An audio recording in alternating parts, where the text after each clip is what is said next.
ദൈവനാമത്തിന് മഹത്വം ഉണ്ടാകുമാറാകട്ടെ. May the Lord's name be glorified. ഈ ആഴ്ചയിലും ഈ വചനപഠനത്തിനായിട്ട് കടന്നു വരുവാൻ ദൈവം നമുക്ക് നൽകിയ സാവകാശത്തെ ഓർത്ത് ദൈവത്തെ സ്തുതിക്കുന്നു.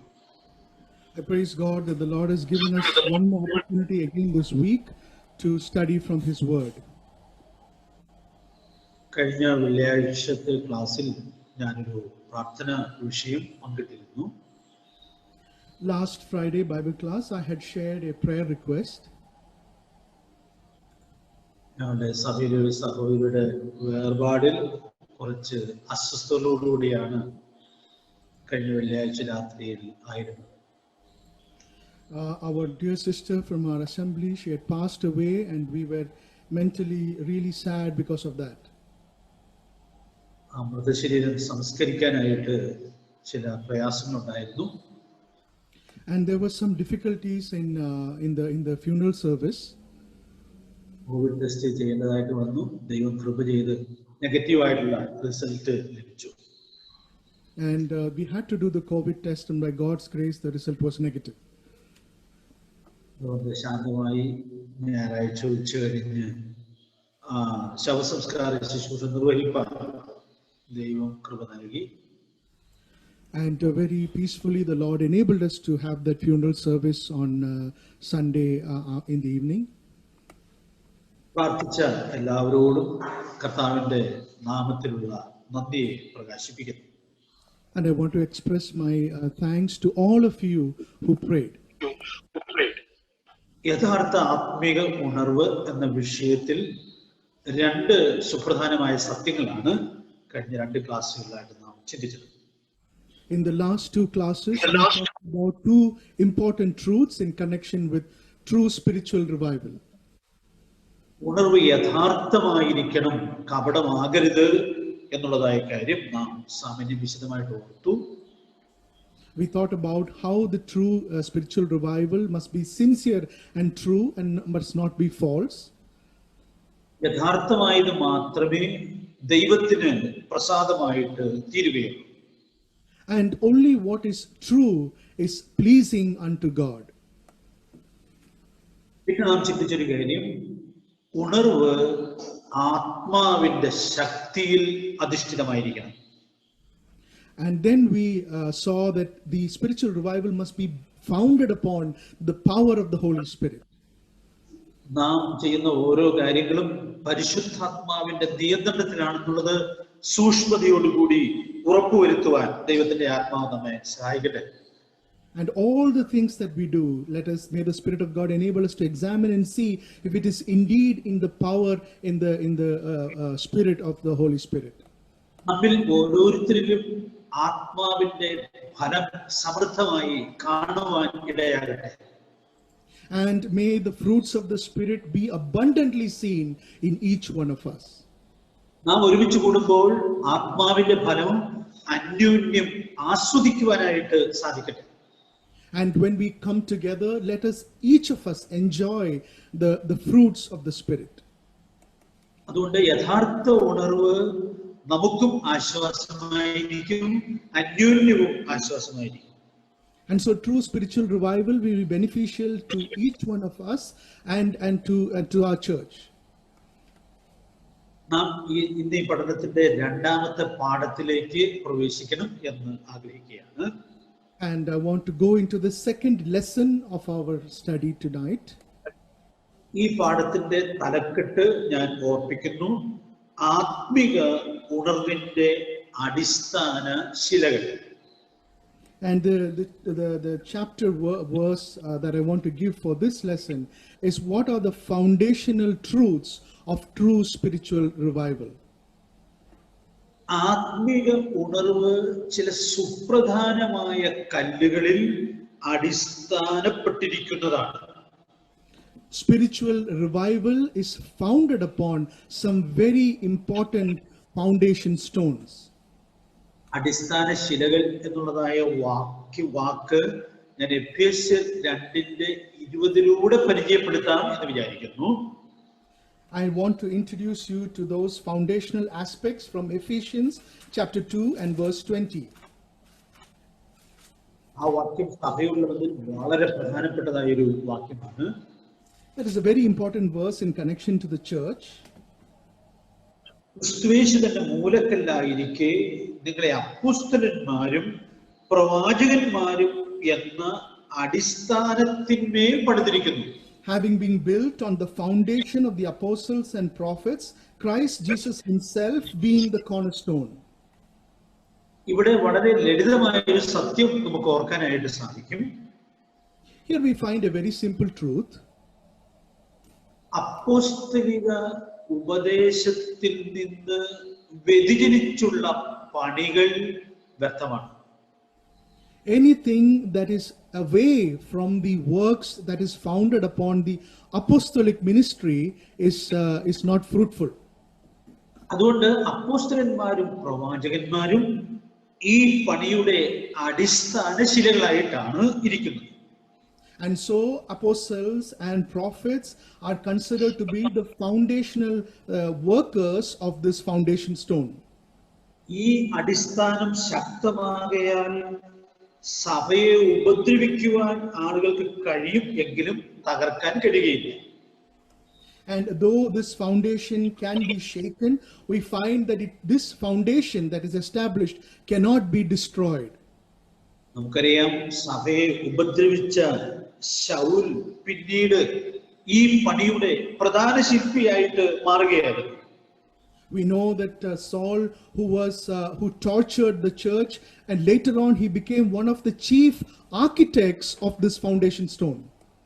അടിസ്ഥാനം ഇല്ലാത്ത ഉണർവിൻ പ്രകടനങ്ങൾക്ക് സ്ഥായിയായി നിലനിൽക്കുവാൻ കഴിയുകയില്ല. Anything that is established without a foundation stone or foundational ministry, it cannot stand on its own. അതുകൊണ്ട് ഈ പഠനത്തിൽ നമ്മൾ പ്രധാനമായിട്ടും 3 അടിസ്ഥാന ശിലകളെ കുറിച്ചാണ് ചിന്തിക്കണം എന്ന് ആഗ്രഹിക്കുന്നത്. And so in today's study, we want to look at 3 foundational aspects of true spiritual revival. അതുകൊണ്ട് ആത്മീക ഉണർവിന്റെ വഴിയിൽ നമ്മൾ മുൻപോട്ട് പോകുമ്പോൾ ഈ കല്ലുകൾക്ക് ഇളക്കം തട്ടുന്നില്ലെന്നുള്ളത് സൂക്ഷ്മതയോടെ ഉറപ്പുവരുത്താം. As we continue our journey in true spiritual revival, we have to make sure that there is nothing that is disturbing these foundational stones. ഒരു ഉണർവ് പ്രസ്ഥാനത്തിന് നേതൃത്വം കൊടുക്കുന്ന ഒരാളുടെ ദുഃഖകരമായ വാക്കുകൾ ചില നാളുകൾക്ക് മുമ്പ് കേട്ടത് ഓർക്കുന്നു. I remember the words of a person who is leading a revival ministry that saddened me. നമ്മുടെ ഈ ശുശ്രൂഷയുടെ വിശുദ്ധിയുടെ കല്ല് ഇളകിപ്പോയി എന്നുള്ളത് താൻ വേദനയോടുകൂടി പറയുകയാണ്. He was saying with great sorrow that the foundation stone of holiness has shaken and has been removed. അതുകൊണ്ട് ഞാൻ ഈ വാക്കിന്റെ അർത്ഥം ഇങ്ങനെ വ്യക്തമാക്കട്ടെ. And so the meaning of this verse, let me explain like this. നാം ചിന്തിക്കാൻ പോകുന്ന 3 അടിസ്ഥാന സത്യങ്ങൾ ആത്മീയ ഉണർവിൽ ഏറ്റവും സൂക്ഷ്മതയോടുകൂടി കാക്കുവാനുള്ള ഉത്തരവാദിത്വം ഉണ്ട്. These 3 foundational truths that we are going to look into have to be kept and considered for true spiritual revival. ഈ 3 കാര്യങ്ങൾ ഞാൻ ഓരോ വാചകത്തിൽ ഇന്നത്തെ ക്ലാസ്സിൽ പറയുകയാണ്. And these 3 truths, foundational truths, I want to say in one word like this. അതിൽ ഒന്നാമത്തെ കാര്യമായിരിക്കും ഇന്ന് രാത്രിയിലെ നമ്മുടെ ക്ലാസ്സിന്റെ പ്രധാനപ്പെട്ട പ്രതിപാദനം. The first truth will be the main aspect of our class today. ഈ 3 കാര്യങ്ങളും തിരുവെഴുത്തിൽ ഉണർവ് എന്ന വാക്കിനോട് ചേർത്താണ് പറഞ്ഞിട്ടുള്ളത്. These 3 things, they have always been connected with revival in the Word of God. ഞാൻ അതിന്റെ വേദഭാഗങ്ങൾ പറയുകയുള്ളൂ, ആ വാക്യങ്ങൾ ഇന്ന് രാത്രി വായിക്കാനായിട്ട് ആഗ്രഹിക്കുന്നില്ല. I just want to say those references, we will not be reading them. അതുകൊണ്ട് അടുത്ത ക്ലാസ്സിൽ നിങ്ങൾക്ക് ഈ വിഷയത്തിന്റെ ഒരു ഔട്ട്ലൈൻ അങ്ങനെ ഉൾക്കൊള്ളാൻ കഴിയും എന്ന് വിചാരിക്കുന്നു. And so I believe that you will be getting an outline for the next class. അടിസ്ഥാന ശിലകളിൽ ആദ്യത്തേത്, the first among the foundational stones, എഴുതപ്പെട്ട തിരുവെഴുത്തുകളിൻ പ്രകാരം ജീവിക്കുന്നതാണ് ആത്മീക ഉണർവ്. True spiritual revival is indeed living upon these written principles of the Word of God. വെളിപ്പാട് പുസ്തകം 3-ാം അധ്യായത്തിന്റെ ആദ്യത്തെ 3 വാക്യങ്ങളിൽ അടിസ്ഥാനപ്പെട്ടാണ് നാം ഇത് ചിന്തിക്കാനായിട്ട് പോകുന്നത്. We are going to see this from Genesis chapter 3 and verses 1, 2 and 3. മറ്റു 2 കാര്യങ്ങൾ പറഞ്ഞിട്ട് നമുക്ക് ആ വാക്യങ്ങൾ വായിച്ച് വിചിന്തനം ചെയ്യാം എന്ന് വിചാരിക്കുന്നു. I want to also mention the other 2 truths and then come back to this verse. രണ്ടാമത്തെ അടിസ്ഥാനശില ഉപദേശപരമായും ജീവിതപരമായും വിശുദ്ധിയിൽ ജീവിക്കുന്നതാണ് ആത്മീക ഉണർവ്. And the second truth is that doctrinally and even in our practical lives, when we live according to God, according to holiness, that is considered to be the foundational aspect of true spiritual revival. 1 Corinthians 15-ാം അധ്യായത്തിൽ 34-ാമത്തെ വാക്യത്തിൽ ഈ ആഹ്വാനം നമ്മൾ വായിക്കുന്നുണ്ട്. We see this from 1 Corinthians chapter 15 and verse 34. ഒരു കൊച്ചു വാക്യമായതുകൊണ്ട് ഞാൻ അത് എടുത്തു പറയുന്നു. I want to say that verse since it's a very small verse. നീതിക്ക് നിർമ്മതരായി ഉണരുവിൻ, പാപം ചെയ്യാതിരിക്കും. Become sober-minded as you ought, stop sinning. വേദപുസ്തകത്തിൽ കാണുന്ന ഉണർവിൻ ചരിത്രത്തിലെല്ലാം വിശുദ്ധിയുടെ ഏറ്റവും ഉന്നതമായ നിലവാരം നമ്മൾ കാണുകയാണ്. In every aspect, every place where we see revival, we see holiness given great importance. വിശദീകരണത്തിലേക്ക് നമുക്ക് അടുത്ത ക്ലാസ്സുകളിൽ വരാം എന്ന് വിചാരിക്കുന്നു. And I believe that in our next classes we can go into the explanation. മൂന്നാമത്തെ അടിസ്ഥാനശില വേർപാടിന്റെ പ്രമാണങ്ങൾ പാലിച്ച് ജീവിക്കുന്നതാണ് ആത്മീക ഉണർവ്. True spiritual revival, the third foundational aspect is that living a separated life before God. എഫേസ്യ ലേഖനം 5-ാം അധ്യായത്തിന്റെ 14-ാമത്തെ വാക്യം നമുക്ക് വളരെ പരിചയമുള്ള വാക്യമാണല്ലോ. A very familiar verse, Ephesians chapter 5 and verse 14. ഉറങ്ങുന്നവനെ ഉണർന്ന് മരിച്ചവരുടെ ഇടയിൽ നിന്ന് എഴുന്നേൽക്ക, എന്നാൽ ക്രിസ്തു നിന്റെ മേൽ പ്രകാശിക്കും. Awake, sleeper, and arise from the dead, and Christ will shine on you. നമുക്കറിയാം, ഉറങ്ങുന്ന ഒരാൾക്ക് ഏത് പ്രധാനമെന്നുള്ളത് തിരിച്ചറിയാൻ പോലും പ്രയാസമാണ്. We know that for a person who is sleeping, he is unable to identify even what is important. ഈ 3 സുപ്രധാനമായ സത്യങ്ങൾ ഇന്ന് രാത്രി ഞാൻ പറയുമ്പോൾ തന്നെ, when I focus on these 3 spiritual truths, ഇതിനൊക്കെ എന്താണ് പ്രാധാന്യം എന്ന് വിചാരിക്കുന്ന വിശ്വാസികൾ ധാരാളമുണ്ട്. there are so many believers who think, why are these things so important? ദൈവത്തിന്റെ വചനം നല്ലതാണെങ്കിലും അങ്ങനെ ജീവിക്കാൻ പ്രയാസമാണെന്ന് വിചാരിക്കുന്നവരാണ് അനേക വിശ്വാസികൾ. God's word is important, it is true, but it is so difficult to live according to that word. That is how many believers think. ഇതിന്റെ പ്രാധാന്യം പോലും തിരിച്ചറിയാൻ കഴിയാത്ത നിലയിൽ പിശാച് കണ്ണുകളെ കുരുടാക്കിയിരിക്കുന്നു എന്നുള്ളത് എത്രയോ സങ്കടകരമായൊരു കാര്യമാണ്. How sad it is that Satan has blinded our eyes, that we are unable to see the significance of these words. ലോകത്തിന്റെ മടിത്തട്ടിൽ മയങ്ങുന്ന ഒരു വിശ്വാസിക്ക് മുൻപിൽ വരുന്ന അപകടം ഒരിക്കലും തിരിച്ചറിയാനായിട്ട് കഴിയില്ല. A believer who is sleeping in the lap of worldly luxury and worldliness, he will not be able to see the danger that is before him. ദലീലയുടെ മടിയിൽ ഉറങ്ങുന്ന ശിംശോനെ നാം തിരുവെഴുത്തിൽ കാണുന്നുണ്ട്. We see Samson who is sleeping in the lap of Delilah. ഇത്രയും സുബോധമില്ലാത്തവനായിട്ട് എന്തുകൊണ്ട് ശിംശോൻ തീർന്നു എന്ന് ആ ചരിത്രം വായിക്കുമ്പോൾ നമുക്ക് അതിശയം തോന്നും. When we read about Samson, it amazes us how Samson, he could not be, he was so careless in this matter. അതുകൊണ്ട് നാം പരാമർശിച്ച വാക്യത്തിലുള്ള ഈ സന്ദേശം ഇന്ന് രാത്രിയിൽ നമ്മുടെ ഹൃദയങ്ങളെ തട്ടി ഉണർത്തട്ടെ, ഉണർന്നുകൊള്ളുക. And so when we think about these foundational truths, let them inspire our hearts tonight. അറിയാം, കർത്താവിന്റെ ശബ്ദം നിശ്ചയമായിട്ടും നമ്മെ ചലിപ്പിക്കുവാൻ, ഉണർത്തുവാൻ മതിയായതാണ്. The words of the Lord, his voice is indeed able to inspire and give us true revival. യഹോവയാണ് മനസ്സ് ഉണർത്തുന്നത്. It is the Lord who awakens our heart. യെശയ്യായുടെ പുസ്തകത്തിൽ ആ പ്രയോഗം ആവർത്തിച്ച് നമ്മൾ കാണുന്നുണ്ട്. യഹോവ മനസ്സുണർത്തി. In the book of Ezra, we see that word repeated again, where it says that the Lord awakened their minds. അതുകൊണ്ട് യഹോവയുടെ വായിൽ നിന്ന് വരുന്ന ഈ ശബ്ദം ഇന്ന് രാത്രിയിൽ നമ്മെ ഓരോരുത്തരെയും തട്ടി ഉണർത്തുവാൻ ഇടയായിട്ട് തീരട്ടെ. And so the words that are coming from the mouth of the Lord tonight, let that awaken each and every one of us. നമുക്ക് ഒന്നാമത്തെ അടിസ്ഥാന ശിലയിലേക്ക് വരാം. Let us come to the first foundational aspect or stone of true spiritual revival. ആദ്യം ഒന്ന് പറഞ്ഞെങ്കിലും ഒന്നുകൂടി ആവർത്തിക്കുന്നു.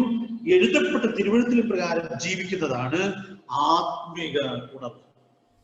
True spiritual revival is indeed based upon the written word of God. That is the first point. വെളിപ്പാട് പുസ്തകം 3-ാം അധ്യായത്തിന്റെ ആദ്യത്തെ 3 വാക്യങ്ങൾ നമ്മൾ വായിക്കുകയാണ്.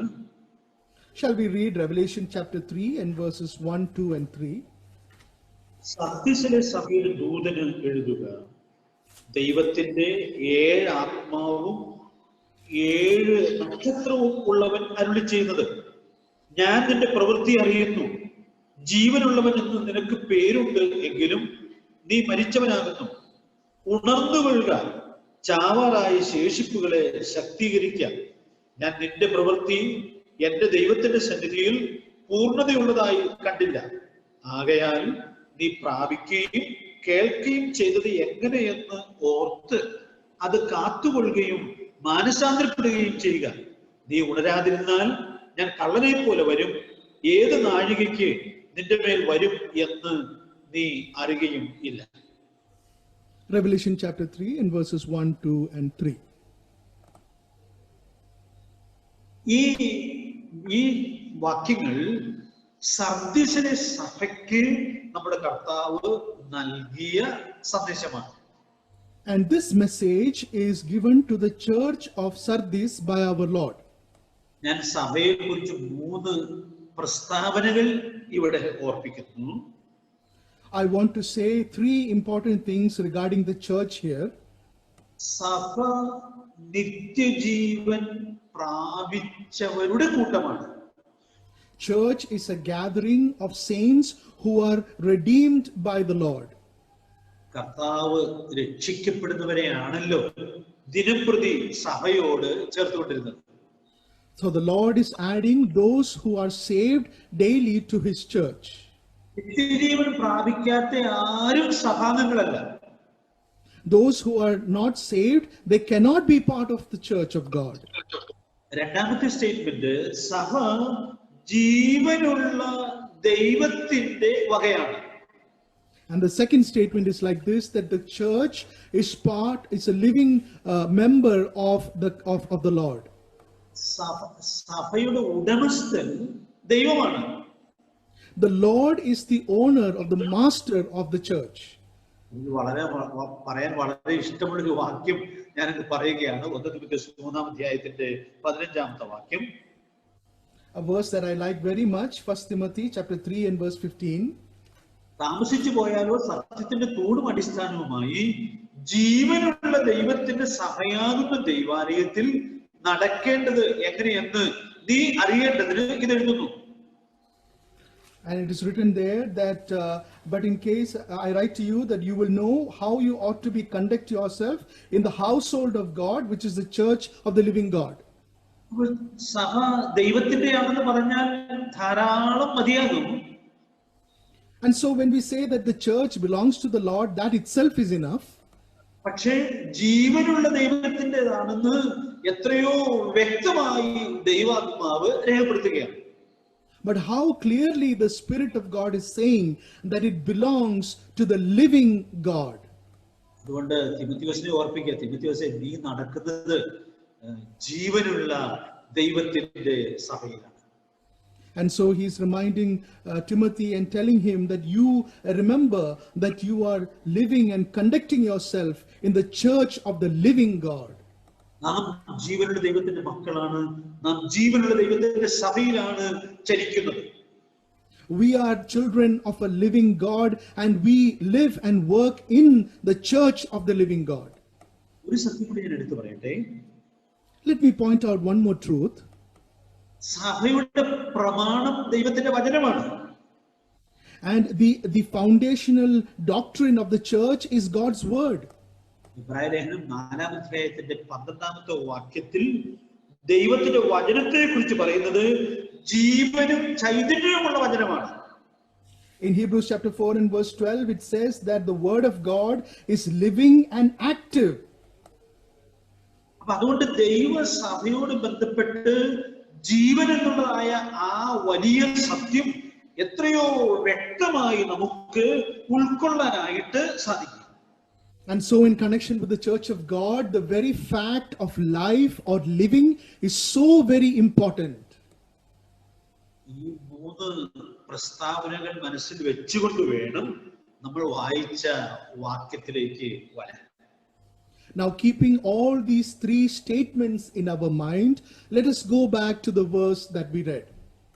ഇങ്ങനെയുള്ള സഭ മരിച്ച അവസ്ഥയിൽ എത്തിച്ചേരുന്നത് ഏറെ സങ്കടകരമാണ്. A church that is in this situation, when it reaches a state of being dead, that is very sad. കർത്താവ് സഭയോട് പറയുമ്പോൾ പറയുകയാണ്, നിനക്ക് ജീവനുള്ള ഒരു പേരുണ്ടെങ്കിലും നീ മരിച്ചവനാകുന്നു. The Lord, when he tells the church of Sardis, he says that you have a name, that you are alive, but you are dead. ഇങ്ങനെയുള്ളൊരു സഭയെ ചാവാറായ ശേഷിപ്പെന്ന് സഭാകാന്തൻ വിളിക്കുന്നത് എത്ര വേദനയോടെയായിരിക്കും. How sadly the Lord, who is the protector, who is a preserver of the church, when he looks at that church and says the things that remain, that is dead, how sadly he will be saying that. രാത്രി എനിക്കിനെ ഓർപ്പിക്കട്ടെ. So tonight let me remind you like this. നാം ജീവൻ പ്രാപിച്ചവരാണ്. നമ്മുടെ അവസ്ഥ നിർജീവമായി തീരുന്നത് എത്രയോ സങ്കടകരമായിരിക്കും. We have received life, but when we become lifeless, how sad that will be. ഒരു രക്ഷിക്കപ്പെട്ട ദൈവമക്കളായ നാം ഒരുമിച്ച് കൂടുന്ന സ്ഥലം സഭ ജീവനോട് സാക്ഷ്യം വഹിക്കേണ്ടതാണ്, ഉണർവോട് സാക്ഷ്യം വഹിക്കേണ്ടതാണ്. എന്നാൽ ആ അവസ്ഥയിൽ നിന്നും വ്യതിചലിച്ചു പോകുന്നത് എത്രയോ വേദനാജനകമായി. A living church, when we come together, we have to testify with life in our lives. And when that does not happen, when the church becomes dead, what a sad situation that is. ഉത്സാഹത്തോടെ ഓടിച്ചാടി നടക്കേണ്ടുന്ന ഒരു കുഞ്ഞ് അത്യാസന നിലയിൽ കഴിയുന്നത് അത്യന്തം വേദനയായിരിക്കും. When a child that is running around very actively and that has to be very with zeal, when we find that it is not running and not active, how sad it will be. കാണുന്നവരെയും കേൾക്കുന്നവരെയും ഏറെ ദുഃഖിപ്പിക്കുവാൻ ഇടയായിട്ട് തീരും. And those who see that child and hear about that child, definitely they will feel bad and sad. ഇവിടെ ഞാൻ കാതലായ ഒരു സത്യം ചേർത്ത് ഓർപ്പിക്കാനായിട്ട് ശ്രമിക്കുന്നു. Here I want to point one more truth very importantly. കർത്താവ് ഈ ഭൂമിയിലേക്ക് വന്നതിന്റെ ലക്ഷ്യം വ്യത്യസ്തമായ വാക്കുകളിൽ തിരുവെഴുത്തിൽ വ്യക്തമാക്കുന്നു. There are different verses that explain about the intention of why the Lord came to this earth. യോഹന്നാന്റെ സുവിശേഷം 10-ാം അധ്യായത്തിന്റെ 10-ാമത്തെ വാക്യത്തിൽ നമ്മുടെ കർത്താവ് തന്നെ കർത്താവ് എന്തിനു വന്നു എന്നുള്ളത് അവിടെ വ്യക്തമാക്കുന്നു. In John's Gospel, chapter 10 and verse 10, the Lord himself explains why he came into the world. അവർക്ക് ജീവൻ ഉണ്ടാകുവാനും സമൃദ്ധിയായിട്ടുണ്ടാകുവാനും അത്രേ ഞാൻ വന്നിരിക്കുന്നത്. For I have come that they may have life and life abundantly.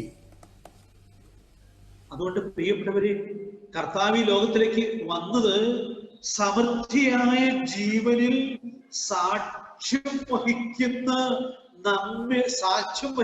നമ്മെ രൂപപ്പെടുത്തേണ്ടതിന് വേണ്ടിയാണ്. And so, dearly beloved, the Lord came into this earth so that He would save us and that He would equip us to testify for Him. സമൃദ്ധിയായ ജീവനിൽ സാക്ഷ്യം വഹിക്കുന്ന സ്ഥലം സഭകളായി ഞാനും നിങ്ങളും സാക്ഷ്യം കൊടുക്കേണ്ടതിന് വേണ്ടിയാണ്. We have been brought together as part of the living church of God so that you and me must testify about the Lord. അറിയാം, കർത്താവായ യേശുക്രിസ്തുവിനെ രക്ഷകനും കർത്താവുമായിട്ട് സ്വീകരിക്കുന്ന ഒരു വ്യക്തി നിത്യജീവന്റെ അനുഭവത്തിലേക്കാണ് വരുന്നത്. When the person accepts the Lord Jesus Christ as a Savior, he comes to an experience of eternal life. യോഹന്നാന്റെ സുവിശേഷം 10-ാം അധ്യായത്തിന്റെ 28 മുതൽ 30 വരെയുള്ളതായ വാക്യങ്ങൾ എനിക്ക് വളരെ ആവേശം നൽകുന്ന വാക്യങ്ങളാണ്. John's Gospel, chapter 10 and verse 28 to 30, those verses really inspire me. ഞാൻ അവർക്ക് നിത്യജീവൻ കൊടുക്കുന്നു, അവ ഒരു നാളും നശിച്ചു പോകുകയില്ല, ആരും അവയെ എന്റെ കയ്യിൽ നിന്ന് പിടിച്ചു പറിക്കുകയില്ല. അവയെ തന്നിരിക്കുന്ന എന്റെ പിതാവ് എല്ലാവരിലും വലിയവൻ, പിതാവിന്റെ കയ്യിൽ നിന്ന് പിടിച്ചു പറിപ്പാൻ ആർക്കും കഴിയുകയില്ല. ഞാനും പിതാവും ഒന്നാകുന്നു. I give eternal life to them and they will never perish. No one will snatch them from my hand. Verse 29, my Father who has given them to me is greater than all and no one can snatch them out of the Father's hand. നിത്യജീവൻ പ്രാപിച്ചൊരു ദൈവ പൈതൽ എത്രയോ സുരക്ഷിതനാണ്, എത്രയോ സുരക്ഷിതൻ. A child of God who has received eternal life, how secure his life is. ഞാൻ ആ വാക്യത്തിൽ നിന്ന് 3 വാക്കുകൾ ഒന്ന് എടുത്തു പറഞ്ഞിട്ടെ. Let me take 3 words from that verse and say like this. നിത്യജീവൻ പ്രാപിച്ചൊരു ദൈവ പൈതൽ പുത്രന്റെ കയ്യിൽ സുരക്ഷിതനാണ്. A child of God who has eternal life, he is secure in the hands of the Son. പിതാവിന്റെ കയ്യിൽ സുരക്ഷിതനാണ്. He is secure in the hands of the Father. പിതാവിന്റെയും പുത്രന്റെയും കയ്യിൽ സുരക്ഷിതരാണ്. ഞാനും പിതാവും ഒന്നാണ്. And because the Son and the Father are one, we are secure in the hands of both the Son and the Father. അതുകൊണ്ട് ഇന്ന് രാത്രിയിൽ ഞാൻ ഈ വിഷയബന്ധത്തിൽ വളരെ പ്രധാനപ്പെട്ട ഒരു സത്യം ഓർപ്പിക്കാൻ ശ്രമിക്കുകയാണ്.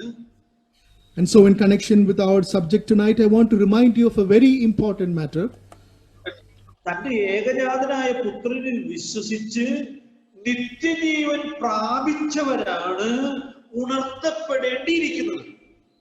Those who have accepted the Lord Jesus Christ, the Son of God, as their personal Savior, it is they who have to be revived. അർത്ഥവ്യക്തതയ്ക്ക് വേണ്ടി ഇങ്ങനെ പറയുന്നു. For a clear explanation, let me say like this. മാമോദീസയാൽ വീണ്ടും ജനിച്ചവർക്ക് ഉണർത്തപ്പെടാൻ കഴിയുകയില്ല. Those who have taken the Mamodisa in the nominal churches, they cannot experience true spiritual revival in their lives. ഞാൻ ഓർപ്പിക്കാൻ ആഗ്രഹിക്കുന്നത്, ഒരാൾ ഉണർത്തപ്പെടണമോ അടിസ്ഥാനപരമായിട്ടും രക്ഷിക്കപ്പെട്ട വീണ്ടും ജനിച്ച നിത്യജീവൻ പ്രാപിച്ച അനുഭവത്തിലേക്ക് വരേണ്ടിയിരിക്കുന്നു. And so a person, if he needs to experience true spiritual revival in his life, he has to first come to the born again experience first. രാത്രിയിൽ ഈ ക്ലാസ് ശ്രദ്ധിക്കുന്ന പ്രിയപ്പെട്ടവരിൽ കർത്താവായ യേശുക്രിസ്തുവിനെ രക്ഷകനും കർത്താവുമായിട്ട് കൈക്കൊണ്ട് നിത്യജീവന്റെ അനുഭവത്തിലേക്ക് വരാൻ കഴിയാത്തവരായി ആരെങ്കിലും ഉണ്ടെങ്കിൽ ആ അനുഭവത്തിലേക്ക് കടന്നു വരുവാൻ ദൈവാത്മാവ് സഹായിക്കും. Tonight, if there is anyone here who has not yet accepted the Lord Jesus Christ as your personal Savior, may the Spirit of God enable you to come to a born-again experience. എല്ലാവർക്കും അറിയാവുന്ന ഒരു വാക്യം ഞാൻ സന്തോഷത്തോടെ ഉദ്ധരിക്കുകയാണ്. തന്റെ ഏകജാതനായ പുത്രനെ വിശ്വസിക്കുന്ന ഏവനും നശിച്ചു പോകാതെ നിത്യജീവൻ പ്രാപിക്കേണ്ടതിന് ദൈവം അവനെ നൽകുവാൻ തക്കവണ്ണം ലോകത്തെ സ്നേഹിച്ചു. Let me say the verse like this: For God so loved the world that he gave his only begotten Son, that whosoever believeth in him should not perish but have everlasting life. നിത്യജീവൻ പ്രാപിച്ച നാം ഉണർത്തപ്പെട്ടവരായി ജീവിക്കുവാൻ കടപ്പെട്ടവരാണ്. And those of us who have received eternal life, we are indebted to live a life of spiritual revival. നാം ചാകാറായ ശേഷിപ്പുകളെ പോലെ ജീവിക്കുന്നത് കർത്താവിന്റെ മനുഷ്യാവതാരത്തിന്റെ മഹത്വം നമ്മുടെ ജീവിതം കാണുന്നവർക്ക് മനസ്സിലാകാൻ തടസ്സമായിട്ട് തീരും. When we walk around like dead remains without life, the people around us who should witness the risen Lord, they will be unable to see Christ through our lives. അതുകൊണ്ട് ജീവന്റെ സമൃദ്ധിയിൽ ജീവിക്കേണ്ടതിന് ദൈവാത്മാവ് നമുക്ക് ഏവർക്കും കൃപ നൽകട്ടെ. And so may the Spirit of God enable us to live in the abundance of life. അതുകൊണ്ട് ആത്മീക ഉണർവിനെ കുറിച്ച് കുറിക്കൊള്ളാവുന്ന ഒരു നിർവചനം ഞാൻ ഇവിടെ ഒരു ചുരുങ്ങിയ നിർവചനം പറഞ്ഞ് മുൻപോട്ട് പോകാം എന്ന് ആഗ്രഹിക്കുന്നു. And so in connection to spiritual revival, I want to point out a small truth here and move forward. നിത്യജീവൻ പ്രാപിച്ച ദൈവമക്കൾ സമൃദ്ധിയായ ജീവനിൽ സാക്ഷ്യം വഹിക്കുന്നതാണ് ആത്മീക ഉണർവ്. True spiritual revival is when the children of God who have received eternal life, they live in the abundance of life. That is true spiritual revival. ഏത് ആത്മീക മല്ലനും ചാകാറായ ശേഷിപ്പ് എന്ന നിലയിലേക്ക് താണുപോകുവാൻ ഇടയുണ്ട്. However big and strong the believer would be spiritually, there is a possibility that even he can fall down and become like those dead remains. ഇന്ന് രാത്രി നാം ഈ വചനം ധ്യാനിക്കുമ്പോൾ ഞാൻ സമൃദ്ധിയായ ജീവനിൽ ആയിരിക്കുന്നു എന്നുള്ളത് നമ്മെ തന്നെ പരിശോധിച്ച് ഉറപ്പുവരുത്തുവാൻ ആവശ്യമാണ്. And so tonight, as we hear these words, let us examine ourselves and see if indeed we have that abundant life in our lives. പറഞ്ഞ സത്യം വ്യക്തമാക്കാവുന്ന അനേക ജീവിതങ്ങളെ തിരുവെഴുത്തിൽ നാം കാണുന്നുണ്ട്. And to make this truth more clear, we have so many examples from God's word. നമുക്കെല്ലാം വളരെ സുപരിചിതനായിരിക്കുന്ന ഒരു വ്യക്തിയെ കുറിച്ച് ഒന്ന് സൂചിപ്പിക്കുക മാത്രം ചെയ്യാം എന്ന് വിചാരിക്കുന്നു. I want to point out one very familiar person from the scripture. ഏലിയ പ്രവാചകനെ നാം ഏറെ ആദരവോടു കൂടിയാണ് കാണുന്നത്, ചിന്തിക്കുന്നത്. We see about Elijah with great respect, and we see him as a great man of God. ദൈവത്തിന്റെ പദ്ധതിയിൽ എത്രയോ നിർണായകമായൊരു പങ്കാണ് ആ ദൈവത്തിന്റെ ദാസൻ നിർവഹിക്കുവാൻ ഇടയായിട്ട് തീർന്നിട്ടുള്ളത്. In the eternal plan of God, that servant of God had a very important part to play. പക്ഷേ കർമ്മേലിന്റെ മുകളിൽ ഒരു വീരനായി കണ്ട ഏലിയാവ് തളർന്ന് ക്ഷീണിതനായി നാം ചൂരച്ചെടിയുടെ തണലിൽ കാണുകയാണ്. But we see there Elijah, who is standing victorious on Mount Carmel. Now we find him as a man who is helpless and who is dejected at the shade of a tree. ചാകാറായ ശേഷിപ്പിന്റെ ഒരു പ്രതീകമാണ് അവിടെ ഏലിയാവെന്ന് ഞാൻ ഭയത്തോടെ പറയുകയാണ്. And with great fear, let me say that Elijah is pointing towards the example of a man who is like those dead remains. 19 അധ്യായത്തിന്റെ 4-ാമത്തെ വാക്യം വായിക്കുമ്പോൾ മരിപ്പാൻ ഇച്ഛിക്കുന്ന ഒരു വീരനെയാണ് നമുക്ക് അവിടെ കാണുവാനായിട്ട് സാധിക്കുന്നത്. ആ വാക്യം ഒന്നുകൂടെ ഒന്ന് പറയാമെങ്കിലേ. രാജാക്കന്മാർ 19-ന്റെ 4-ാമത്തെ വാക്യം. First Kings and chapter 19 and verse 4. ആ വാക്യം നമ്മൾ ശ്രദ്ധിക്കുമ്പോൾ ഇതിനപ്പുറം തളരാനില്ലാത്തതുപോലെ ഏലിയാവ് തളർന്നു എന്ന് നാം കാണുകയാണ്. We find there that Elijah is so dejected and depressed that there is nothing more to happen in his life. അതുകൊണ്ട് രാത്രി ഞാനൊരു കാതലായ സത്യം ഓർമ്മിക്കാനായിട്ട് ആഗ്രഹിക്കുകയാണ്. And so tonight I want to remind you of a very important truth. ആത്മീക തളർച്ച ആർക്കും ഉണ്ടാകും. A spiritual deprivation can happen to any person.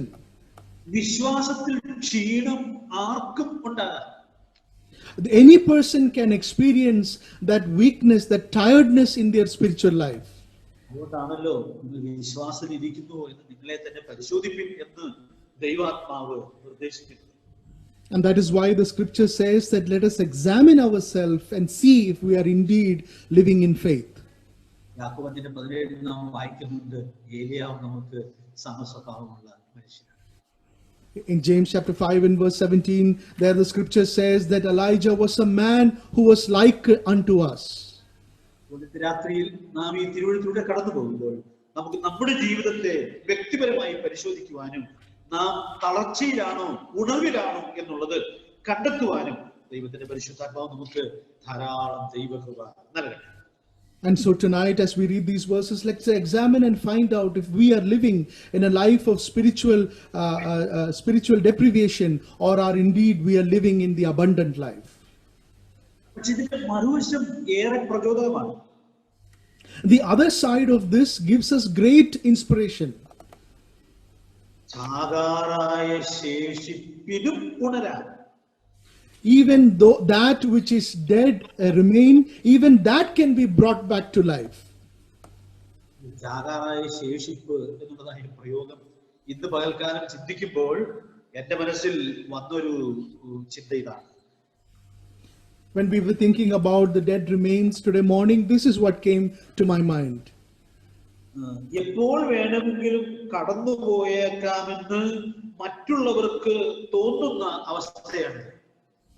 This is a situation which can happen at any time, and we can go through it at any time in our life. എനിക്ക് അത്ഭുതമായി തോന്നിയത് സർദീസിലെ സ്ഥലം സഭയുടെ അവസ്ഥ അതായിരുന്നു എന്നുള്ളത് എത്രയോ ഗൗരവതരമായൊരു സത്യമാണ്. And what a fearful matter it is that the church of Sardis was going through this situation. വ്യക്തിപരമായിട്ട് ഒരു വിശ്വാസിയുടെ നില ഇത്രത്തോളം ആശങ്ക ഉള്ളതായിട്ട് തീരാം എന്നുള്ളത് വളരെ ഭയത്തോടു കൂടി ഉൾക്കൊള്ളേണ്ടതായൊരു സത്യം. It is a truth that we have to really keep in our mind, and it be a warning for us that a believer can also go through this situation. അതുകൊണ്ട് മറ്റുള്ളവർക്ക് പ്രതീക്ഷ നഷ്ടപ്പെട്ടെന്ന് തോന്നുന്ന സാഹചര്യത്തിലും നമുക്ക് ഉണരാനുള്ളതായ സാധ്യതയുണ്ട്. And so even when others think that there is a discouragement in our life, we can still arise and awaken. ഇതിന് ഏലിയാവിനേക്കാൾ മെച്ചപ്പെട്ട ഒരു ഉദാഹരണം വേദപുസ്തകത്തിൽ ഉണ്ട് എന്ന് എനിക്ക് തോന്നുന്നു. I don't think there is a better example than Elijah in the scripture. നിരാശനായി കിടന്നുറങ്ങിയ ഏലിയാവിന് ദൈവം തന്റെ ദൂതനെ അയച്ച് തട്ടി ഉണർത്തുകയായിരുന്നു. God is awakening his servant by sending an angel. ഈ ഏലിയാവിന്റെ വാക്കുകൾ കേട്ടാൽ ഇനി ഏലിയാവിനെ കൊണ്ട് എന്തെങ്കിലും സാധിക്കുമെന്ന് ആർക്കും തോന്നുകയില്ല. If you look at the words of Elijah, people will think that this man, nothing can happen through him. പക്ഷെ ഈ ഏലിയാവിനെ തന്നെ സ്വർഗത്തിലെ ദൈവം തട്ടി ഉണർത്തി എത്രയോ വിലപ്പെട്ട ഉത്തരവാദിത്തങ്ങൾ നിർവഹിക്കുവാൻ ഉപയോഗിച്ചു. But this discouraged and depressed Elijah, it is him that God is awakening again and making him to do many things. ദൈവം തന്റെ ദൂതനെ അയച്ച് ഏലിയാവിനെ തട്ടി ഉണർത്തുകയാണ്. God is sending his angel, and he is making his servant awake. എത്ര സ്നേഹത്തോടു കൂടിയാണ് ദൈവം ആ കാര്യം ചെയ്യുന്നത്. How lovingly the Lord is doing this. തട്ടി ഉണർത്തി ഏലിയാവിനൊരു കൗൺസിലിംഗ് ക്ലാസ് കൊടുക്കുകയല്ല. He is making him awake and giving him a counseling class. പിന്നെയോ തട്ടി ഉണർത്തി ഒന്നും പറയാതെ അവന് ഭക്ഷിപ്പാൻ ആഹാരം കൊടുക്കുകയാണ്. And he is making him arise, and without saying anything, he is giving him food to eat. പക്ഷേ ഏലിയാവ് അത് കഴിച്ചു, പിന്നെയും കിടന്നുറങ്ങി. And Elijah ate it, and again he goes back to sleep. പിന്നെയും തട്ടി ഉണർത്തുമ്പോൾ നീ എന്തുകൊണ്ട് ഉറങ്ങിയെന്ന് പോലും ചോദിക്കുന്നില്ല. And again when he is awakened, the spirit of the angel is not asking why you slept again. പിന്നെയും അവനെ തട്ടി ഉണർത്തി അവന് വിശേഷപ്പെട്ട ഒരു ആഹാരം കൊടുക്കാനിടയായിട്ട് തീർന്നു. Again he is being awakened, and he is giving him food that he likes very much. ആഹാരം എന്താണെന്നുള്ളത് ആർക്കും അറിയാൻ പാടില്ല. We do not know what that food was. ആഹാരത്തിന്റെ ബലം കൊണ്ട് 40 പകലും 40 രാവും ഏലിയാവ് നടന്ന് ഹോരേബിൽ എത്തിച്ചേരുന്നു എന്ന് നാം കാണുന്നു. But with the strength of that food, he is walking for 40 days and 40 nights, and he is reaching Horeb. ഇവിടെ ഞാനൊരു ദൂത് സ്നേഹത്തോടുകൂടി ഓർപ്പിക്കുകയാണ്. Let me say this message with great love to you tonight. ചിലപ്പോൾ വളരെ തളർന്നു പോയിട്ടുണ്ടായിരിക്കാം. Maybe we have been going through great discouragement in our life. നമ്മുടെ വിലയിരുത്തൽ തന്നെ നാം വളരെ അകന്നുപോയി എന്ന് നമുക്ക് തോന്നുന്നുണ്ടായിരിക്കാം. In our own self-examination, we can feel that we have gone very far astray from God. പക്ഷെ നമ്മുടെ കർത്താവിന് നമ്മെ ഇനിയും ഉണർത്തി ഉപയോഗിക്കാനായിട്ട് സാധിക്കും എന്നുള്ളതിന്റെ ഏറ്റവും ഉത്തമമായ ഉദാഹരണമാണ് ഏലിയാവ്.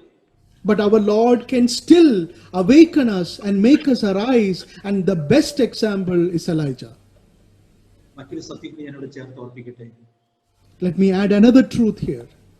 നാം സ്നേഹിക്കാനും ശുശ്രൂഷിക്കാനും കടപ്പെട്ടവരായ ചില കൂട്ടുവിശ്വാസികളെ കാണുമ്പോൾ ഇനി ഇവരെ കൊണ്ട് പ്രയോജനമില്ല എന്ന് ചിലപ്പോൾ നമുക്ക് തോന്നിപ്പോകാം. Maybe when we see believers who we have to minister together, we may think now there is no use for this brother. പക്ഷേ സ്നേഹത്തോടുകൂടിയുള്ളതായ നമ്മുടെ ശുശ്രൂഷയും നമ്മുടെ കരുതലും അവരെ ഉണർത്തുവാനും അവരെ പ്രയോജനപ്പെടുത്തുവാനും മുഖാന്തരമായിട്ട് തീരും.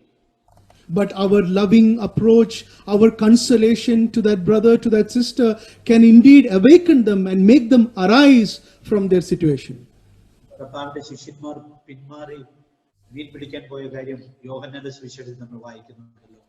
In John's Gospel, we read about our disciples who were discouraged and they went back to fishing. മനുഷ്യരെ പിടിക്കാനുള്ള നിയോഗം കിട്ടിയ ആ ശിഷ്യന്മാരാണ് അവർ പിന്തിരിഞ്ഞ് പഴയപടിക്ക് പോകുവാൻ ഇടയായിട്ട് തീർന്നത്. These disciples who were appointed to be fishers of men, they are going back and they are going back to fishing. പക്ഷേ നമ്മുടെ കർത്താവ് അവരെ വിളിച്ചത് വിളി നമ്മൾ കൂടെ കൂടെ ഓർക്കാറുണ്ട്, കുഞ്ഞുങ്ങളെ കൂട്ടുവാൻ കണ്ടത്. But our Lord very lovingly, He goes up to them and very lovingly He calls them children. If there is anything for me to eat. അവരെ വിളിച്ചിരുത്തി കർത്താവ് അവർക്ക് പ്രാതൽ കൊടുക്കുകയാണ്. The Lord is calling them to Him and He is preparing a breakfast for them. ഏലിയാവിനോട് സ്നേഹത്തോടെ ഇടപെട്ടതായ ദൈവം നമ്മുടെ കർത്താവ് ഇവിടെ തന്റെ ശിഷ്യന്മാരോടും എത്രയോ സ്നേഹത്തിലാണ് വർത്തിക്കുന്നത്. God who dealt very lovingly with Elijah, our Lord, when He was on this earth, He is also dealing very lovingly with His disciples. അവരെ സ്നേഹത്തോടെ യഥാസ്ഥാനപ്പെടുത്തിയാണ് കർത്താവിന്റെ വലിയ ദൗത്യം ഏൽപ്പിക്കുവാൻ ഇടയായിട്ട് തീർന്നത്.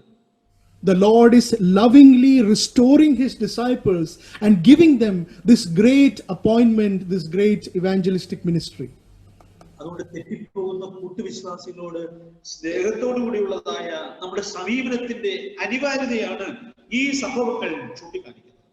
And so all these incidents point out the need to have a loving approach, a loving, consoling approach to our brothers and sisters who are discouraged and sad. ഏലിയാവിനെ ദൈവം ഉണർത്തി. God awakened Elijah. ഏലിയാവിനെ അതിശയകരമായ നിലയിൽ ഉപയോഗിച്ചു. And God used him miraculously. ഞാനതെല്ലാം വിശദീകരിക്കാനായിട്ട് ശ്രമിക്കുന്നില്ല. I don't want to go into explanation. മരിപ്പാൻ ഇച്ഛിച്ചവനെ മരണം കൂടാതെ സ്വർഗത്തിലേക്ക് എടുത്തു. This man who wanted to see death, here God is taking him to His presence without death. ഇനി ഉണർത്തപ്പെടാൻ ബാക്കിയില്ലാതെ ഏലിയാവ് ഉണർത്തപ്പെടുവാൻ ഇടയായിട്ട് തീർന്നു. He has been awakened in such a way that there is no more anything remaining for him to be awakened. That is how he was awakened. പിന്മാറാൻ ഇനി ഇടയില്ലാതെ പിന്മാറിപ്പോയ ഏലിയാവിനെ ദൈവം ഉണർത്തി എത്രയോ മനോഹരമായിട്ട് ഉപയോഗിക്കുക. Elijah, who had backslidden and who had gone away far from God, here God is awakening him and bringing him and arising him to such a state where he can never go back again. അതുകൊണ്ട് പ്രിയപ്പെട്ടവരെ, നമ്മെ ഉണർത്തുവാൻ നമ്മുടെ ദൈവം പ്രാപ്തനാണ്. And so, dearly beloved, our God is capable to awaken us. ഇന്ന് രാത്രി നാം വായിച്ച വേദഭാഗത്തുള്ള ഉണർന്നുകൊള്ളുവിൻ എന്നുള്ളതായ സന്ദേശം എല്ലാ ഗൗരവത്തോടും കൂടി ഏറ്റെടുക്കത്തക്കവണ്ണം ദൈവത്തിന്റെ പരിശുദ്ധാത്മാവ് നമ്മെ സഹായിക്കും. And so tonight the verses that we read, let that Spirit of God encourage us to awaken and to arise. ഏലിയാവിന്റെ ചരിത്രത്തിൽ നിന്നുകൊണ്ട് ഒരു പുതിയ സത്യം കൂടി ഞാൻ ഓർപ്പിക്കണം എന്ന് ആഗ്രഹിക്കുകയാണ്. Looking at the life of Elijah, I want to point to a New Testament truth as well. ഇന്നും ഒരു ദൈവ പൈതൽ ഉണർത്തപ്പെടുമ്പോൾ തന്റെ ജീവകാലത്ത് കർത്താവ് വരുമെന്നുള്ളതായ പ്രത്യാശയുടെ പ്രിയത്തിൽ ജീവിക്കാനായിട്ട് സാധിക്കും. Even today, when a believer is awakened by true spiritual revival, he is expecting the coming of the Lord. നമുക്കറിയാം ഏലിയാവ് അങ്ങനെ എടുക്കപ്പെട്ടത് നമുക്കുണ്ടാകാൻ പോകുന്ന അനുഭവത്തിന്റെ ഒരു നിഴലായിട്ടാണല്ലോ ഇരിക്കുന്നത്. Elijah, he's taking up to heaven, is a symbolic representation of what is going to happen to us. അതുകൊണ്ട് 15-ാം അധ്യായത്തിന്റെ 51-58 വാക്യങ്ങളിൽ പൗലോസ് പറയുന്ന ഒരു മർമ്മം നാം കാണും. When we come to 1 Corinthians chapter 15 verse 51 and 52, there Apostle Paul speaks about a mystery. ഞാനൊരു മർമ്മം നിങ്ങളോട് പറയാം എന്ന് പറഞ്ഞിട്ട് വളരെ സുപ്രധാനമായ രണ്ട് സത്യങ്ങൾ അവിടെ എടുത്തു പറയുന്നു. Apostle Paul says, I'm going to tell you a mystery, and he tells them two important truths. ഒന്നാമത്തെ കാര്യം, നാം എല്ലാവരും നിദ്ര കൊള്ളുകയില്ല എന്നതാണ്. The first truth, we will not all sleep. നാം എല്ലാവരും കൊറോണ വന്ന് മരിക്കുമെന്നാണ് ചില വിശ്വാസികളൊക്കെ ഈ കാലത്ത് പറയുന്നത്. Some believers are saying that all of us will get corona and we will die. അങ്ങനെ ഉള്ള നിരാശ അനേകരുടെ ഹൃദയങ്ങളെ ഭരിക്കുന്ന പോലെ തോന്നുന്നു. And I feel that many believers are going through such kind of sad thoughts. പക്ഷേ നമുക്കുള്ള പ്രത്യാശയുടെ വചനങ്ങൾ എത്രയോ മഹത്തരമാണ്. But how true and secure is these words of encouragement that we have? നാം എല്ലാവരും നിദ്ര കൊള്ളുകയില്ല. We will not all sleep. നാം ഉടലോടെ കർത്താവിന്റെ സന്നിധിയിലേക്ക് പോകുവാൻ ഭാഗ്യം കിട്ടിയിട്ടുള്ള ആളുകൾ. We are people who have received that blessing to go and to receive the Lord in our bodies. അപ്പോൾ തന്നെ പൗലോസ് ആ പ്രത്യാശയുടെ പ്രിയത്തിലാണ് ജീവിച്ചത്. Apostle Paul, he lived in knowing this great truth. പക്ഷെ താൻ മരിച്ചു. But he died. പക്ഷേ തന്റെ ജീവിതം നീതിയുടെ കിരീടത്തിന് വേണ്ടി ഒരുക്കപ്പെട്ട ജീവിതമായി. But his life was a life that was prepared to receive the crown of righteousness. 2 തിമോഥെയോസ് 4-ാം അധ്യായത്തിലെ ഒടുവിലത്തെ വാക്യങ്ങളിൽ പൗലോസ് പറയുന്നുണ്ട്. In 2 Timothy chapter 4 and the last verses, he says that. എന്നിട്ട് നീതിയുടെ കിരീടത്തെ കുറിച്ച് പറയുമ്പോൾ ആ ദൈവദാസൻ പറയുന്ന വാക്ക് എത്രയോ മനോഹരമാണ്. അത് എനിക്ക് മാത്രമല്ല, അവന്റെ പ്രത്യക്ഷതയിൽ പ്രിയപ്പെട്ട ഏവർക്കും കൂടെ. And there he says that this crown of righteousness is not only from me, but it will be awarded to all who loved his appearing. പ്രിയപ്പെട്ടവരെ, നാം ഉണർത്തപ്പെട്ടാൽ നമ്മുടെ പ്രത്യാശയുടെ സമൃദ്ധിയിലേക്ക് നാം വരും. And so, dearly beloved, when we are awakened, we will come to the great hope of our Lord's coming. നമുക്കുള്ള ഉണർവ് നീതിയുടെ കിരീടത്തിന് നമ്മെ ഓരോരുത്തരെയും അർഹരാക്കി തീർക്കും. And that spiritual revival will make us worthy to receive the crown of righteousness. Incidentally, let me point out the second thing.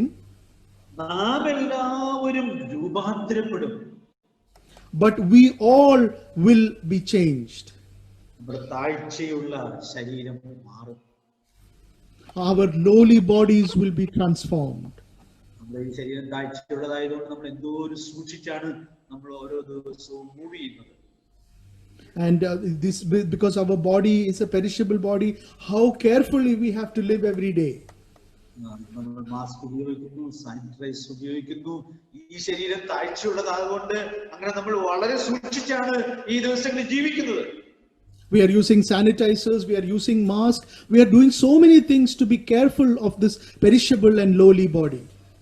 എന്നാൽ ഇവിടെ ദൈവാത്മാവ് ചൂണ്ടിക്കാണിക്കുന്ന നമ്മുടെ താഴ്ചയുള്ള ശരീരം തന്റെ മഹത്വമുള്ള ശരീരത്തോട് അനുരൂപമായി രൂപാന്തരപ്പെടും.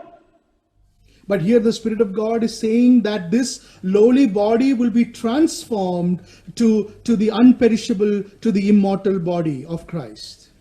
20-21 വാക്യങ്ങളിൽ നാം അത് വായിക്കുന്നു.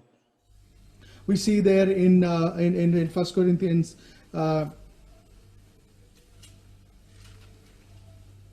ഫിലിപ്പിയർ 3:20-21 വാക്യം. Philippians chapter 3 and verse 20 and 21. പ്രിയപ്പെട്ടവരെ, ഈ പ്രത്യാശയുടെ സമൃദ്ധിയിൽ ജീവിക്കുവാൻ ദൈവത്തിന്റെ പരിശുദ്ധാത്മാവ് നമ്മെ സഹായിക്കും. And so, dearly beloved, may the Spirit of God enable us to live in the fullness of this hope that is before us. രാത്രിയിൽ ഉണർന്നുകൊള്ളുക എന്ന സന്ദേശത്തോട് നമുക്ക് ഏറ്റവും അനുകൂലമായി പ്രതികരിക്കാം. And so tonight, with this message of awakening, let us respond positively to that message.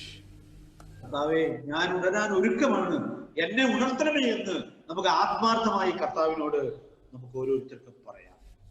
Let us sincerely, each one of us, let us tell the Lord, Lord, I am ready to be awakened by you. ഇത്രയും ഉന്നതമായ പ്രത്യാശയുള്ള നാം ആ പ്രത്യാശയുടെ മഹത്വം കാണാതെ ഉറങ്ങിക്കിടക്കുന്നത് എത്രയോ സങ്കടകരമായി.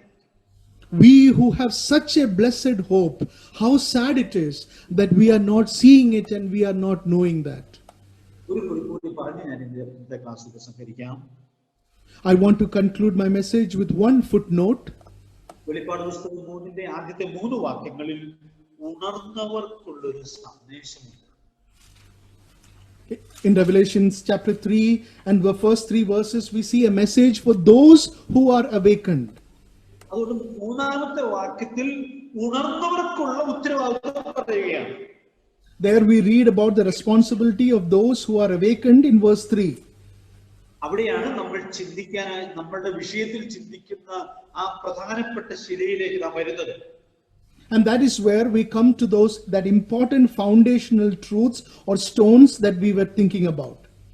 നമ്മുടെ വാക്യം നമുക്ക് വായിക്കാം. ആകയാൽ നീ പ്രാപിക്കുകയും കേൾക്കുകയും ചെയ്തത് എങ്ങനെയെന്ന് ഓർത്ത് അത് കാത്തുകൊള്ളുകയും മാനസാന്തരപ്പെടുകയും ചെയ്യുക. നീ ഉണരാതിരുന്നാൽ ഞാൻ കള്ളനെ പോലെ വരും, ഏത് നാഴികയ്ക്ക് നിന്റെ മേൽ വരും എന്ന് നീ അറിയുകയും ഇല്ല.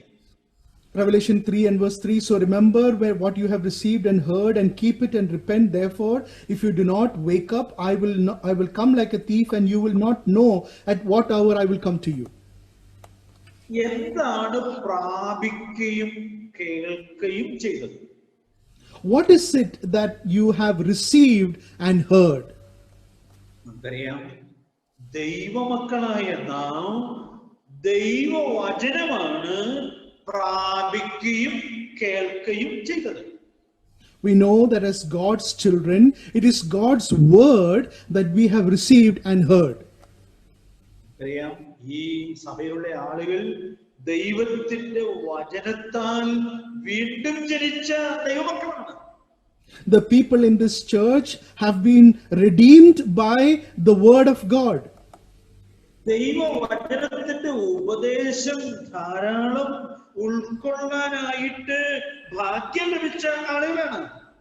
And they have been blessed to receive the doctrines of the word of God.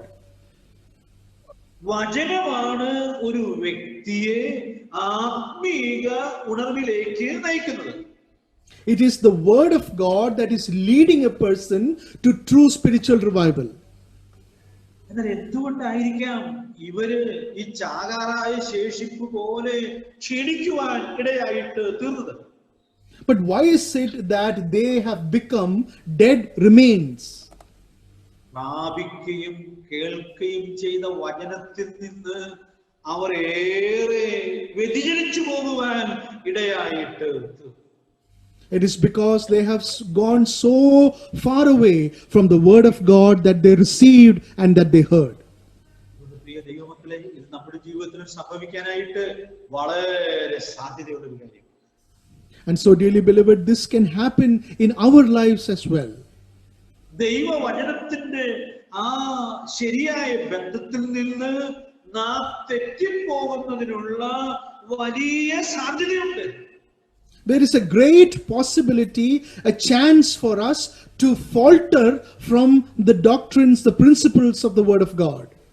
Israel ജനത്തിന്റെ ചരിത്രം അത് നമ്മെ പഠിപ്പിക്കുന്നുണ്ട്.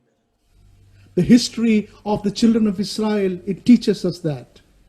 ചരിത്ര അവലോകനത്തിലേക്ക് ഞാൻ പിന്നീട് വരാം എന്ന് വിചാരിക്കുന്നു. I will come later to that historical examination. നെഹെമ്യാ ദിവസം 9-ാം അധ്യായത്തിൽ അവരവരുടെ പാപങ്ങൾ ഏറ്റുപറയുന്നത് നമ്മൾ വായിക്കുന്നുണ്ട്.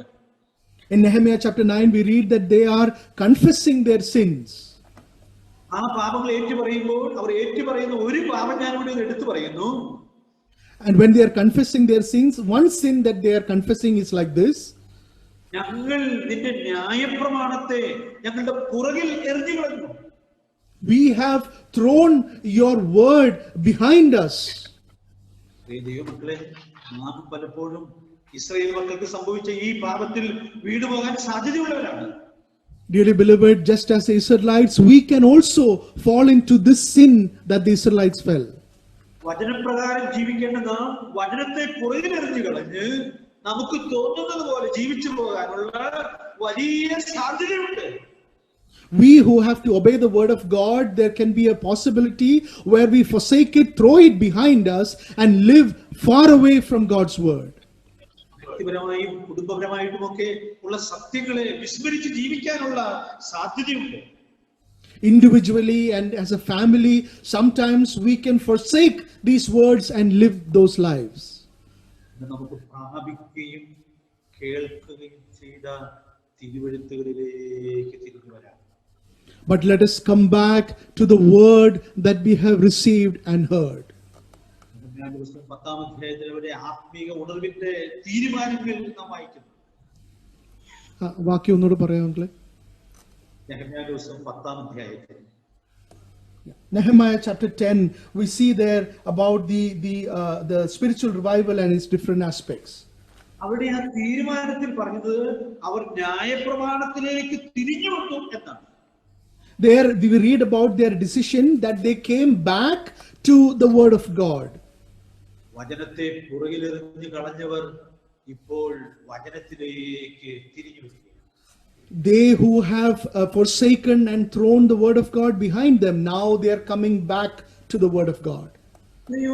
അനുഗ്രഹീതമായ ആത്മീക ഉണർവാണ് ദൈവജനത്തിന്റെ ചരിത്രത്തിൽ സംഭവിച്ചത്.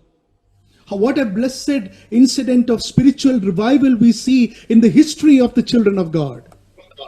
ദൈവത്തിന്റെ വചനമാണ് ഒരു വ്യക്തിയെ ആത്മീക ഉണർവിലേക്ക് നയിക്കുന്നത്. And so it is the word of God that is leading a person to true spiritual revival. 19-ാം സങ്കീർത്തനത്തിൽ നിന്ന് ഈ സത്യം ഒന്ന് ചൂണ്ടിക്കാണിച്ച് class ഉപസംഹരിക്കാം. I want to point out a few truths from Psalms 19 and conclude this class. 119-ാം സങ്കീർത്തനത്തിൽ revive എന്ന സുപരിതമായ English പദം നാം ധാരാളം കാണുന്നുണ്ട്. In Psalms 119, we see the word revive many times. ജീവിപ്പിക്കുക എന്നാണ് നമ്മുടെ മലയാള പരിഭാഷയിൽ അത് പരിഭാഷ ചെയ്തിട്ടുള്ളത്. In Malayalam, it means to say that to give life. അപ്പോൾ ആത്മീയമായി ഉണർത്തപ്പെടുക എന്ന് പറഞ്ഞാൽ സജീവമായി തീരുക എന്നുള്ളതാണ് അതിന്റെ അർത്ഥം. നാം അത് ആദ്യം ചിന്തിക്കുകയുണ്ടായി. And so when we say that we need revival, it is that when we become more active and involved in the ministry. ധാരാളം വാക്യങ്ങളുണ്ടെങ്കിലും 2 വാക്യങ്ങൾ മാത്രം ഞാൻ ഉദാഹരണമായിട്ട് പറയാം. And as an example, I want to point out 2 words. 119-ാം സങ്കീർത്തനം 40-ാമത്തെ വാക്യം നമുക്ക് വായിക്കാം. 119, Psalms 119 and verse 40 shall we read. ഇതാ ഞാൻ നിന്റെ പ്രമാണങ്ങളെ വാഞ്ചിക്കുന്നു, നിന്റെ നീതിയാൽ എന്നെ ജീവിപ്പിക്കണമേ. Behold, I long for your precepts, revive me through your righteousness. ഇവിടെ എന്നെ ജീവിപ്പിക്കണമേ, ഉണർത്തേണമേ എന്ന് ഈ ഭക്തൻ പ്രാർത്ഥിക്കുന്നതിന് മുമ്പ് താൻ ചെയ്യുന്ന കാര്യം ശ്രദ്ധിക്കൂ. Before he is asking to revive him, this man of God, you see what he is asking? ഇതാ ഞാൻ നിന്റെ പ്രമാണങ്ങളെ വാഞ്ചിക്കുന്നു. He says, behold, I long for your precepts. ഈ വാക്ക് വായിക്കുമ്പോൾ 1 പത്രോസ് 2-ാം അധ്യായത്തിന്റെ ആദ്യത്തെ 3 വാക്യങ്ങൾ നിങ്ങളുടെ മനസ്സിൽ വരുന്നുണ്ടായിരിക്കും എന്ന് ഞാൻ വിചാരിക്കുന്നു. And as you read these verses, I believe 1 Peter chapter 2 and the first 3 verses come to your mind. എല്ലാ വ്യാജഭാവവും അസൂയയും എല്ലാം നീക്കിക്കളഞ്ഞു ഇപ്പോൾ ജനിച്ച ശിശുക്കളെ പോലെ രക്ഷയ്ക്കായി വളരുവാൻ വചനമെന്ന മായമില്ലാത്ത പാൽ കുടിപ്പാൻ വാഞ്ചിപ്പിൻ. Like newborn babies, long for the pure milk of the word, so that you may grow in respect to salvation. ഉണർത്തപ്പെടാൻ ആഗ്രഹിക്കുന്നവർ വചനത്തിനു വേണ്ടി ആത്മാർത്ഥമായി വാഞ്ചിക്കണം. Those of us who want to be revived, we have to eagerly wait and dwell on the word of God. ഈ രാത്രിയിൽ ദൈവത്തിന്റെ വചനം കേട്ടുകൊണ്ടിരിക്കുമ്പോൾ വചനത്തിനു വേണ്ടിയുള്ള എന്റെ വാഞ്ച വചനം തന്ന കർത്താവിന് തൃപ്തികരമാണോ എന്നുള്ളത് പരിശോധിക്കുവാൻ ദൈവാത്മാവ് നമ്മെ സഹായിക്കും. Tonight, as we hear these words, may the Spirit of God help us to examine and see if the desire that I have for the Word of God is pleasing to the sight of my Father who gave me this Word of God. വാചകം പ്രത്യേകം ശ്രദ്ധേയമാണ്. കർത്താവ് ദയാലു എന്ന് നിങ്ങൾ ആസ്വദിച്ചിട്ടുണ്ട്. And in verse 3, 1 Peter chapter 2 and verse 3, it says, "For you have tasted the kindness of the Lord." വചനത്തിന്റെ വഴികൾ മാറിയുള്ള ഉണർവ് ദൈവത്തിന് പ്രസാദമാകില്ല. All the revival that is aside from the word of God, he is not pleased in those things. വിശദീകരിക്കാതെ ഒരു ഉദാഹരണത്തിന് പറയാം. Let me quickly give an illustration from the word of God. കർത്താവിന്റെ ദാസന്മാരെ ഉപദേശിക്കുന്ന ഇസബേലിനെ കുറിച്ച് നമ്മൾ വെളിപ്പാട് പുസ്തകം 2:20 In Revelation chapter 2 and verse 20, we read about Jezebel who is instructing the people of God. ഇസബേലിന്റെ പ്രസംഗം മാനുഷികമായി എത്ര ആകർഷകമായിരുന്നാലും കർത്താവ് അതിൽ പ്രസാദിക്കുകയില്ല. The preaching of Jezebel, however attractive it may be, God is not pleased in that. ദൈവത്തിന്റെ വചനം അനുവദിക്കാത്ത വഴിയിലെ പ്രസംഗമാണ്.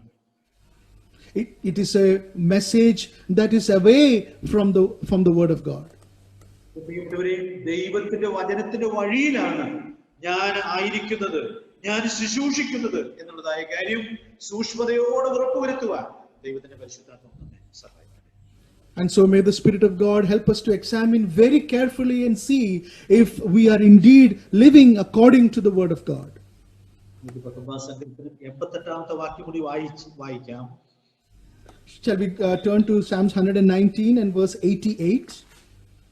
നിന്റെ ദയയ്ക്ക് തക്കവണ്ണം എന്നെ ജീവിപ്പിക്കണമേ, ഞാൻ നിന്റെ വായിൽ നിന്നുള്ള സാക്ഷ്യങ്ങളെ പ്രമാണിക്കും. Revive me according to your loving kindness, so that I may keep the testimony of your mouth. എന്നെ നിന്റെ ദയയ്ക്ക് തക്കവണ്ണം ഉണർത്തേണമേ എന്ന് പ്രാർത്ഥിക്കുകയാണ്. He is praying to revive him according to his loving kindness. പ്രാർത്ഥനയുടെ 2-ാം വാചകമാണ് വാക്യത്തിന്റെ 2-ാം ഭാഗം. And the second part is the second prayer. ഞാൻ നിന്റെ വായിൽ നിന്നുള്ള സാക്ഷ്യങ്ങളെ പ്രമാണിക്കും. So that I may keep the testimony of your mouth. വചനത്തിന്റെ ഒരു പ്രത്യേകത ഈ വാക്യത്തിൽ എടുത്തു പറയുന്നു. Here we see a great speciality about the word of God. നിന്റെ വായിൽ നിന്നുള്ള സാക്ഷ്യം. It is a testimony of your mouth. സംഗീതത്തിന്റെ 72-ാമത്തെ വാക്യങ്ങളോട് ചേർന്ന് വരുന്നു. Also we see verse 72 in connection to this. 1000 പൊൻപൊടി നാണ്യത്തേക്കാൾ നിന്റെ വായിൽ നിന്നുള്ള ന്യായപ്രമാണം എനിക്ക് ഉത്തമം. The law of your mouth is better to me than thousands of gold and silver pieces. ഉണർത്തപ്പെടുന്നവർ വചനം പ്രമാണിക്കാനുള്ള നിർണയത്തിലേക്ക് വരികയാണ്. those who are revived will make a decision to follow the word of God. ഇന്ന് രാത്രിയിൽ ഈ വചനപഠനം നമ്മൾ ഉപസംഹരിക്കുമ്പോൾ നമുക്ക് എല്ലാവർക്കും ഈ തീരുമാനമെടുക്കാം. Tonight, as we conclude this Bible study, let us make that decision in our life. കർത്താവേ, എന്നെ ഉണർത്തണമേ, ഞാൻ അങ്ങയുടെ വചനം പ്രമാണിക്കുവാൻ ഒരുക്കമാണെന്ന് നമുക്ക് ഓരോരുത്തർക്കും വ്യക്തിപരമായി കർത്താവിനോട് പറയാം. O Lord, revive me tonight.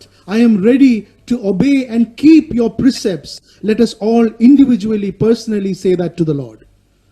ഞാൻ വചനം പ്രമാണിക്കാൻ ഒരുക്കമാണെന്ന് ഒരു ദൈവപൈതൽ കർത്താവിനോട് പറയുമ്പോൾ കർത്താവ് ഏറെ സന്തോഷിക്കും. കാരണം വചനം തന്നവൻ. When a child of God says, Lord, I am ready to follow your word, to keep your commandments, the Lord who has given us his word, indeed, he is very happy in us. ഈ അടിസ്ഥാന ശിലയെ കുറിച്ച് ചില കാര്യങ്ങൾ കൂടി നമുക്ക് ചിന്തിക്കാനായിട്ടുണ്ട്.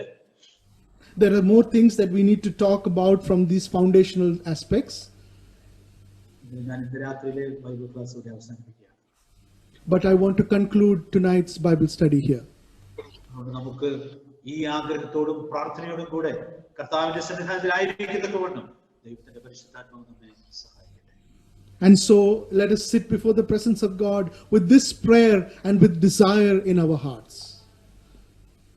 വചനം പ്രമാണിക്കാനുള്ള ഒരുക്കത്തോടു കൂടി നമുക്ക് വചനത്തിലേക്ക് തിരിഞ്ഞു വരാം. അവരുടെ വിലയേറിയ നാമം എന്ന് പാടും. Let us turn back to the word of God with a preparedness in our hearts to keep it and to obey it. May his precious name be glorified.